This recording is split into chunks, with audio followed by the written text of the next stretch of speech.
O tema central deste vídeo será a abordagem dos dons espirituais na perspectiva do apóstolo Paulo, destacando sua ênfase na edificação da igreja e na importância do amor e da ordem no uso desses dons.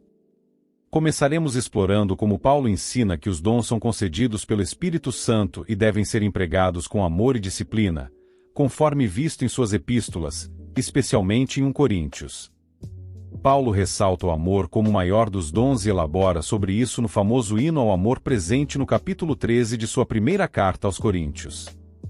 Ele enfatiza que, mesmo que alguém possua habilidades extraordinárias, como falar línguas dos homens e dos anjos, sem amor, tais dons perdem sua significância, comparando-os ao som vazio do bronze ou do símbolo.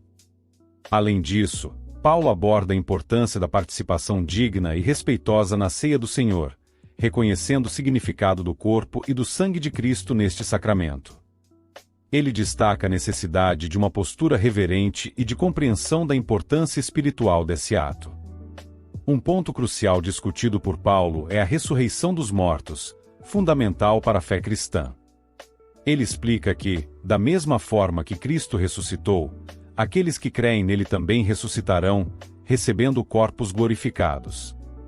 Essa esperança na ressurreição é essencial para a vida cristã e inspira a comunidade de fé até os dias atuais. Passando para a segunda epístola aos Coríntios, escrita por Paulo, exploraremos o caráter mais pessoal desse texto, revelando muito sobre seu relacionamento com a igreja de Corinto. Paulo escreve com o objetivo de defender seu apostolado, destacando sua fraqueza humana, mas fortalecida pelo poder de Cristo. Ele inicia a carta oferecendo conforto e encorajamento diante das aflições, retratando Deus como o Pai das misericórdias e o Deus de toda consolação. Paulo também discute temas como reconciliação e o ministério da reconciliação confiado aos seguidores de Cristo, enfatizando sua responsabilidade como embaixadores de Cristo. Outro ponto abordado é a transformação proporcionada por Cristo, ilustrada pela imagem do véu de Moisés que representa a nova aliança em Cristo, trazendo liberdade e transformação pelo Espírito. Paulo encoraja os coríntios a perseverarem, mesmo diante das aflições, lembrando-os da glória eterna que supera qualquer sofrimento. No segundo livro de Coríntios, capítulo 4, versículo 16, Paulo revela sua vulnerabilidade ao compartilhar suas lutas e perseguições, descrevendo como ele carrega em seu corpo as marcas de Jesus. Ele destaca a força que encontra na fraqueza e como a força de Deus é aperfeiçoada nessa condição. Essa mensagem ressoa ao longo da carta, inclusive no capítulo 12, versículos 9 e 10, onde Paulo fala sobre um vispinho na carne em que o aflige, algo que ele pediu a Deus para remover, mas que permanece como um lembrete da necessidade de depender da graça de Deus. Além das questões pessoais de Paulo, a carta aborda questões práticas, como a coleta de ofertas para os santos em Jerusalém, destacando a importância da generosidade e da unidade entre as igrejas. Em resumo, 2 Coríntios é uma carta que fala sobre a força na fraqueza, a esperança na aflição e a glória eterna reservada para aqueles que estão em Cristo. É uma mensagem de encorajamento, exortação e consolo para todos os que enfrentam dificuldades, lembrando-nos de que não estamos sozinhos e que nossa jornada é acompanhada pela presença transformadora de Deus. Agora, no livro de Gálatas, Paulo direciona sua mensagem às igrejas da Galácia, enfatizando a liberdade cristã e a justificação pela fé em vez da lei. Ele começa repreendendo os Gálatas por se desviarem tão rapidamente do evangelho que ele pregou, um evangelho que não depende das obras da lei, mas da graça de Cristo. Paulo argumenta que a fé em Jesus Cristo é suficiente para a justificação diante de Deus e que voltar à lei é como se submeter novamente à escravidão. Ele compartilha sua própria experiência de conversão e como recebeu o Evangelho diretamente de Cristo, não de ensinamentos humanos. Paulo também defende sua autoridade apostólica, mostrando que sua mensagem é consistente com a dos outros apóstolos. Um dos versículos mais citados de Gálatas é o 2, onde Paulo diz: "E já estou crucificado com Cristo, e vivo, não mais eu, mas Cristo vive em mim." Este verso resume bem a mensagem de Paulo sobre morrer para a lei e viver para Deus através da fé em Cristo. Paulo também fala sobre o fruto do Espírito, contrastando com as obras da carne, encorajando os Gálatas a viverem pelo Espírito, o que resultará em amor, alegria, paz, paciência, bondade, benignidade, fidelidade, mansidão e autocontrole. Em resumo, Gálatas é uma poderosa defesa da liberdade que temos em Cristo e um apelo para vivermos uma vida guiada pelo Espírito, em vez de sermos escravizados por regras e rituais religiosos. É uma carta que continua a inspirar e desafiar os cristãos a abraçarem a graça de Deus e a viverem uma vida que reflete o amor e a santidade de Cristo. A Epístola aos Efésios, atribuída ao apóstolo Paulo, é uma obra que aborda a natureza da Igreja e o plano divino para a unidade dos cristãos. Começa com uma saudação e bênção, louvando as bênçãos espirituais concedidas aos cristãos em Cristo.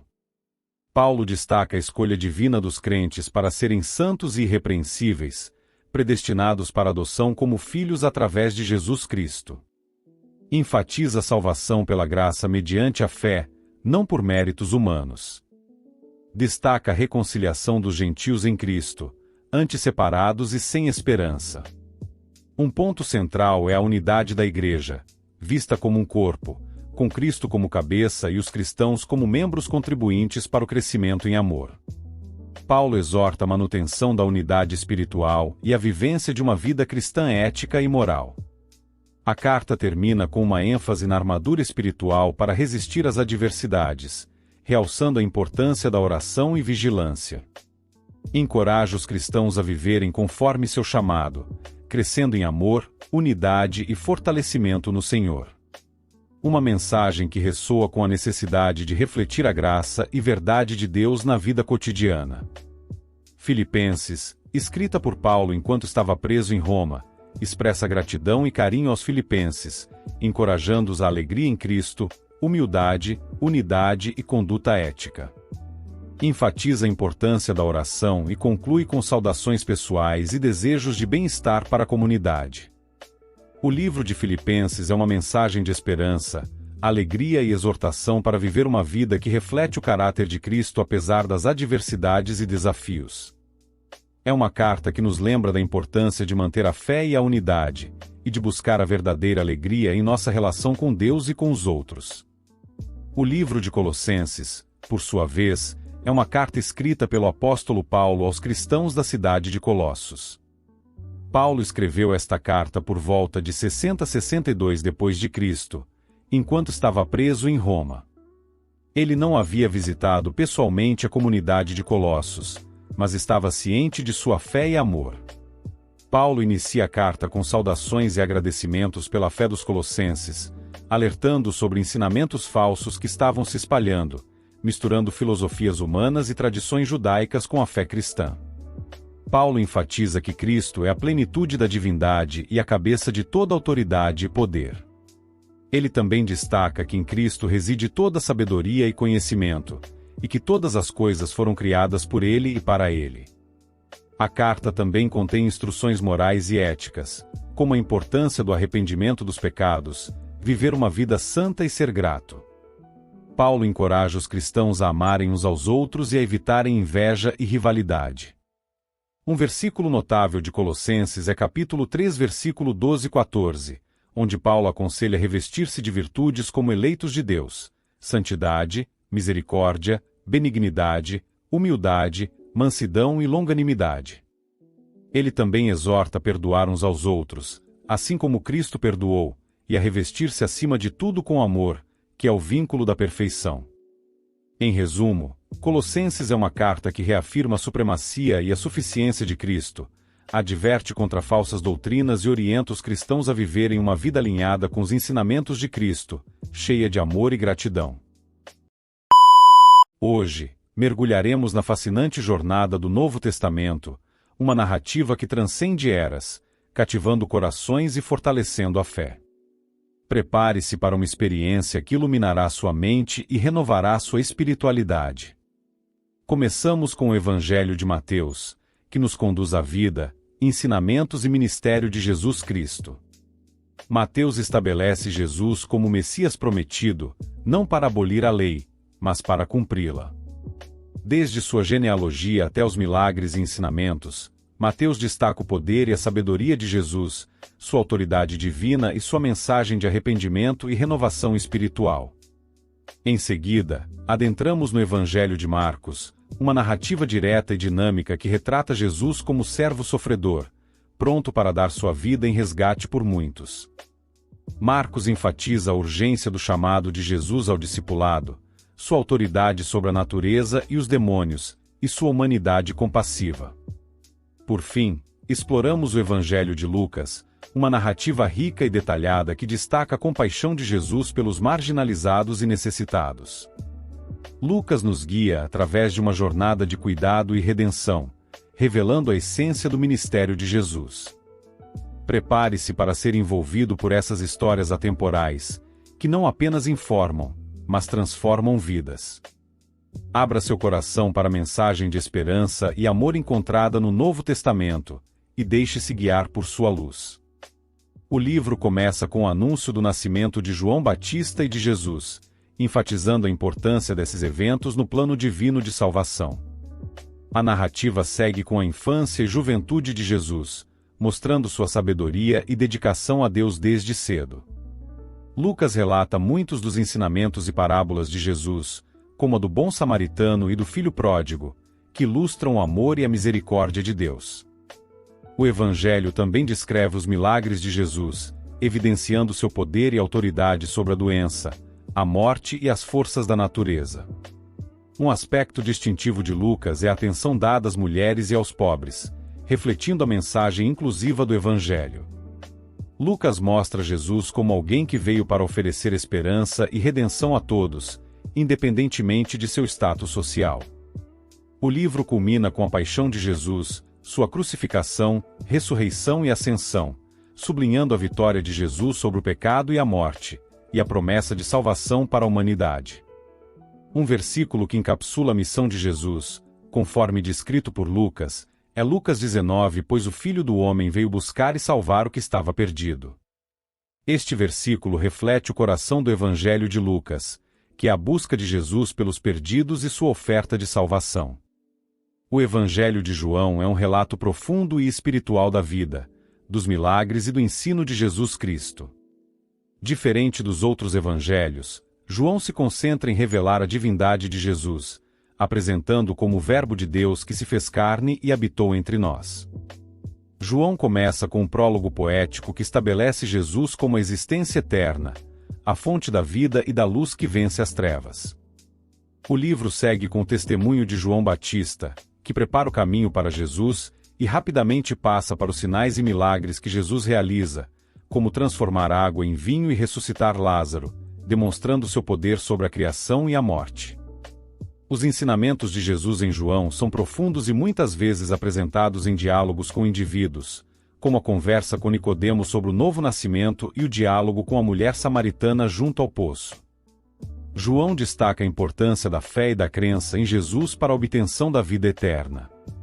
O amor é um tema central neste evangelho, exemplificado quando Jesus lava os pés dos discípulos e os instrui a amar uns aos outros como ele os amou. A narrativa culmina com a paixão de Jesus, sua crucificação e ressurreição, enfatizando que Jesus é o Cordeiro de Deus que tira o pecado do mundo. Um versículo que encapsula essa mensagem é João 3, porque Deus amou o mundo de tal maneira que deu seu Filho unigênito para que todo aquele que nele crê não pereça, mas tenha vida eterna. O livro de Atos dos Apóstolos é uma continuação do Evangelho de Lucas e narra a história da igreja primitiva, começando com a ascensão de Jesus ao céu e a descida do Espírito Santo no dia de Pentecostes. Esse evento marca o início da missão dos apóstolos de espalhar as boas novas de Jesus Cristo, primeiro em Jerusalém e depois por todo o Império Romano. Entendo que possa ser frustrante sentir-se perdido e sem conexão ao tentar compreender as Escrituras, mas não está sozinho nessa jornada. Com o curso de interpretação bíblica Gênesis a Apocalipse, você terá a orientação de um especialista em hermenêutica bíblica que já capacitou mais de 15.000 alunos a interpretar a Bíblia com facilidade e profundidade, mesmo sem experiência prévia em seminários.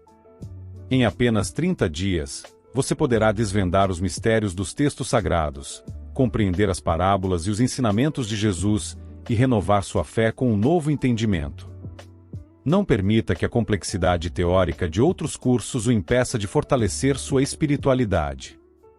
Acesse o link na descrição e comece a transformar sua leitura bíblica em uma fonte de inspiração e conhecimento. Sua jornada para uma compreensão mais profunda da palavra de Deus começa aqui. Atos descreve a formação da primeira comunidade cristã em Jerusalém, liderada pelos apóstolos, e como eles enfrentaram perseguições enquanto pregavam sobre Jesus. O livro também relata a conversão de Saulo de Tarso, que se torna o apóstolo Paulo, um dos principais missionários do cristianismo. A narrativa segue com as viagens missionárias de Paulo, que estabeleceu igrejas em várias cidades do Império Romano.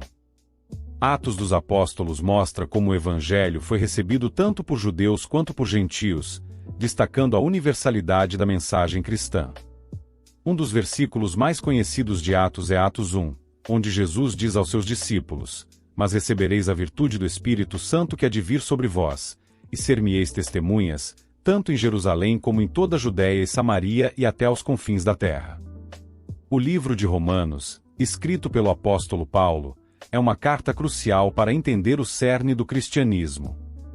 Paulo inicia destacando a universalidade do pecado e a necessidade da salvação pela fé em Jesus Cristo. Ele ressalta que todos, judeus e gentios, carecem da glória de Deus, Romanos 3, mas são justificados gratuitamente pela graça mediante a redenção em Cristo Jesus. Paulo explora a lei mosaica, mostrando sua revelação do pecado, mas sua incapacidade de salvar. A verdadeira salvação, ele afirma, vem somente pela fé, como evidenciado na vida de Abraão. A fé, Paulo explica, traz paz com Deus e acesso à sua graça, como expresso em Romanos 5. Nos capítulos seguintes, Paulo contrasta a vida no espírito com a vida na carne, encorajando os cristãos a viverem em santidade, oferecendo seus corpos como sacrifício vivo, santo e agradável a Deus. Romanos 12. Ele também aborda questões práticas sobre interações sociais e comunitárias. Ao final, Paulo expressa o desejo de visitar a igreja em Roma e envia saudações pessoais. A mensagem de Romanos continua relevante, enfatizando a necessidade da fé em Jesus para a salvação e a importância da transformação pela obra do Espírito Santo. A primeira epístola aos Coríntios, também de autoria de Paulo, é direcionada à igreja em Corinto, abordando diversas questões importantes para os cristãos. Paulo inicia saudando os coríntios e tratando das divisões na igreja, enfatizando a unidade em Cristo. Ele discute questões morais e éticas, como a imoralidade sexual e os processos judiciais internos. Paulo instrui os coríntios a viverem de forma santa, resolverem conflitos internamente e honrarem a Deus em seus corpos, seja no casamento ou na celibacia.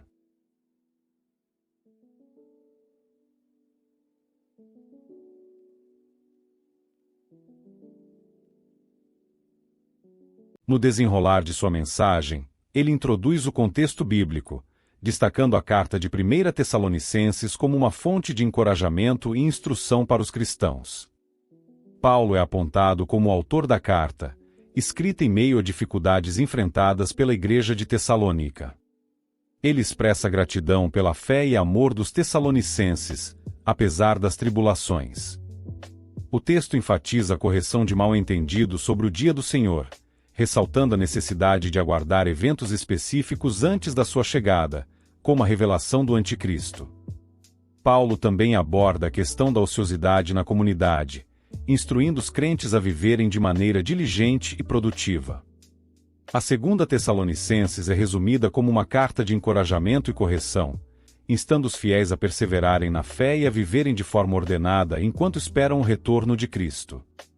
O foco então se volta para o livro de 1 Timóteo, apresentando como uma carta pessoal de Paulo a seu discípulo Timóteo. Nesta epístola, Paulo oferece orientações sobre liderança e organização da igreja, além de aconselhamento sobre questões doutrinárias e de conduta cristã.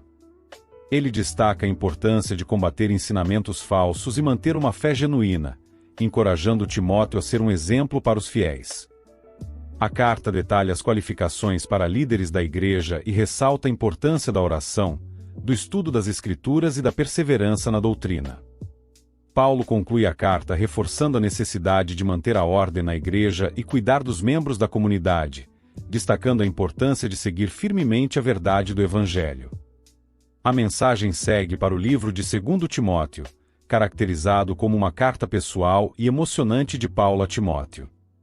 Escrita durante o segundo encarceramento de Paulo em Roma, reflete os pensamentos de um homem enfrentando a possibilidade de sua morte iminente, mas ainda assim focado em encorajar e instruir seu jovem protegido na fé. Paulo lembra Timóteo de sua fé sincera e o exorta a reavivar o dom de Deus nele, encorajando-o a compartilhar do sofrimento pelo Evangelho. Este trecho apresenta uma visão envolvente da relação entre Paulo e Timóteo, destacando a importância da fé e do encorajamento mútuo na jornada cristã. A história de Filémon e Onésimo ganha vida, com representações vívidas dos personagens e das circunstâncias de sua relação. O livro de Hebreus é uma epístola do Novo Testamento, cujo autor não é identificado, mas é repleta de teologia e ensinamentos cristãos. Dirigida aos cristãos de origem judaica, destaca a superioridade de Cristo sobre os anjos, Moisés, o sacerdócio levítico e os sacrifícios do Antigo Testamento. A carta começa ressaltando que Deus falou através dos profetas no passado, mas agora fala por seu Filho, o herdeiro de todas as coisas, que também é a expressão exata do ser de Deus e sustenta todas as coisas pela palavra do seu poder. Hebreus enfatiza que Jesus é o sumo sacerdote perfeito, que entrou no santuário celestial com seu próprio sangue, obtendo assim uma redenção eterna para nós. Ele é o mediador de uma nova aliança, tornando obsoletos os sacrifícios anteriores. Um dos versículos mais conhecidos, Hebreus 4, descreve a palavra de Deus como viva, eficaz e penetrante, capaz de discernir os pensamentos e intenções do coração. Além disso, Hebreus apresenta uma nuvem de testemunhas e do Antigo Testamento como exemplos de fé, encorajando os leitores a perseverarem olhando para Jesus, o autor e consumador da fé. A carta termina com exortações práticas para a vida cristã, como hospitalidade, pureza sexual, contentamento e liderança na igreja, junto com bênçãos e saudações finais. Hebreus é uma exortação para que os crentes mantenham firme a confissão da esperança, pois aquele que prometeu é fiel. É um convite para nos aproximarmos do trono da graça com confiança, para recebermos misericórdia e encontrarmos graça para ajudar-nos no momento da necessidade. Na saudação final, os filhos da irmã eleita da Senhora enviam uma mensagem inspirada na carta de 2 João, destacando a importância da fidelidade ao Evangelho, amor fraternal e vigilância contra falsos ensinamentos. A terceira epístola de João é apresentada como uma correspondência pessoal do apóstolo João para Gaio, um cristão elogiado por sua sinceridade na fé e hospitalidade para com os missionários. João também aborda a questão de Diótrefes, um indivíduo arrogante na igreja local, destacando a importância de seguir o bem e não imitar o mal. O texto ressalta a mensagem central da carta: e não imite o que é mal, mas o que é bom. Quem faz o bem é de Deus, quem faz o mal não viu a Deus. A narrativa então se volta para a carta de Judas, dirigida aos cristãos em geral, alertando sobre os falsos mestres que distorcem o Evangelho para seus próprios interesses. Judas exorta os leitores a permanecerem firmes na fé, ajudando aqueles que estão em dúvida e resgatando os que estão em perigo espiritual, mas com cautela para não serem corrompidos pelo pecado. A carta é descrita como um chamado à vigilância e santidade, incentivando os crentes a resistirem às adversidades e enganos. Finalmente, o livro do Apocalipse, escrito por João durante seu exílio em Patmos, é apresentado como uma obra complexa e simbólica, repleta de visões proféticas. O texto destaca as cartas às 7 igrejas da Ásia Menor, refletindo as condições espirituais de cada uma, e as visões dos selos, trombetas e da mulher grávida e do dragão. O Apocalipse é descrito como uma mistura de advertência e consolação, desafiando os leitores a permanecerem firmes na fé diante das adversidades e prometendo a vitória final de Deus e a redenção para aqueles que confiam nele. O versículo-chave, Apocalipse 21h04, resume a mensagem de esperança: e lhes enxugará dos olhos toda lágrima, e não haverá mais morte, nem pranto, nem clamor, nem dor, porque já as primeiras coisas são passadas. Esperamos que esses ensinamentos tenham ressoado com vocês tanto quanto ressoaram conosco. Não se esqueçam de deixar seus comentários e sugestões abaixo. Até a próxima, e continuem buscando a sabedoria que liberta.